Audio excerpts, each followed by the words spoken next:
Bonjour à tous, bienvenue dans cette nouvelle vidéo sur l'Euro 2020 et aujourd'hui on s'intéresse au groupe B et à Onni Valakari, joueur de la Finlande. C'est parti.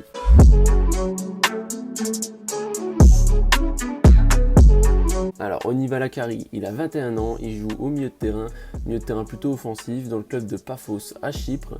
Il mesure 1m87, il est gaucher et donc de nationalité finlandaise.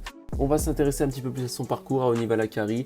Donc il est formé en Finlande à Turku PS. Après il est parti du côté de Tromsø rejoindre son père Simo Valakari qui était en tant que coach de cette équipe norvégienne. Simo Valakari, ancien joueur professionnel, ancien international finlandais, donc qui a pu montrer la voie à son fils qui est d'ailleurs né du côté de l'Écosse quand son père jouait à Motherwell. Une petite histoire familiale en tout cas avec le football, ce cher Onni Valakari. Et depuis 2020 il a signé du côté de Paphos en Chypre. Du côté de sa saison, Onni Valakari, c'est 35 matchs, 13 buts, 6 passes décisives en championnat, des excellentes statistiques pour un milieu de terrain, 65% de dribbles réussis, 2,7 interceptions par match, c'est quand même une grosse statistique pour un joueur qui joue très haut sur le terrain, 41% de duels gagnés et 4,5 second ballon. C'est un joueur qui est toujours à l'affût, qui a un très gros QI foot et voilà, qui reste toujours concentré sur le terrain. Donc on va tout de suite passer aux petites séquences. Voilà, sur le terrain, ça donne quoi Onni Valakari? Et bien déjà, c'est un joueur très complet offensivement, sens du but, orientation du jeu, QI foot et les coups de pied arrêtés penalty. Vous pourrez le voir avec les séquences, mais voici ses points forts. En tout cas, Onni Valakari, c'est un produit déjà fini offensivement. Pour moi, en tout cas, il a déjà un sens du but remarquable, que ce soit sur les frappes de loin, frappe à l'entrée de la surface et la finition justement à l'intérieur de la zone de vérité. C'est vraiment un joueur déjà très complet avec son pied gauche qui est remarquable.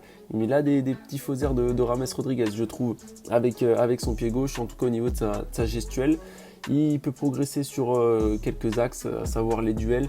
On l'a vu, il ne gagne pas beaucoup de duels, mais pas forcément d'un point de vue physique. Voilà, c'est un joueur qui cherche plutôt l'espace, qui n'aime pas se retrouver en 1 contre 1. C'est un joueur qui va plutôt recevoir le ballon dans les espaces libres et qui va faire plutôt les déplacements pour pouvoir être servi face au jeu. Jeu de tête également, c'est vrai qu'il mesure 1m87, mais c'est pas un très bon joueur de tête, donc il peut travailler sur ce point-là. Et bien sûr, axe de progression majeur pour un gaucher, ce sera toujours le pied droit. Mais voilà, quand on a un pied gauche déjà de ce talent, est-ce que c'est vraiment utile de travailler le pied droit?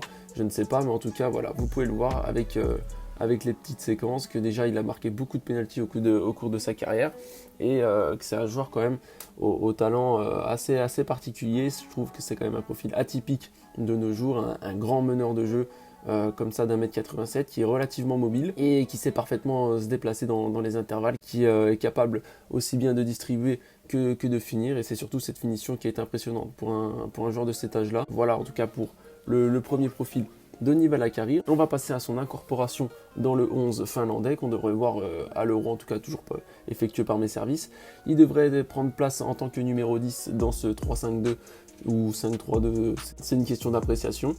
Donc voilà, il va prendre place en tant que numéro 10 derrière Teemu Pukki et John Ponzon-Palo. Donc voilà, ça va être à mon avis là qu'on va le retrouver, Onni Valakari. Il s'est parfaitement intégré à cette équipe finlandaise qu'il ne quitte plus. Il a d'ailleurs joué les 2 amicaux de la Finlande contre la Suède et la Suisse lors du dernier rassemblement où il était à chaque fois titulaire. Il a même fait 2 passes décisives contre la Suisse. Il compte 5 sélections seulement, mais voilà, il est en pleine progression. Onni Valakari, on devrait le voir en tout cas en tant que titulaire dans ce groupe B et avec la Finlande. Voilà pour cette nouvelle vidéo sur Onni Valakari, j'espère qu'elle vous a plu. N'hésitez pas à suivre Baraka Foot sur les réseaux, Twitter, Instagram, Facebook, à vous abonner à la chaîne, à commenter, à partager la vidéo. Je vous laisse deviner le prochain joueur. Cette fois-ci on ira dans le groupe C et moi je vous dis à la prochaine pour une nouvelle vidéo. Bye.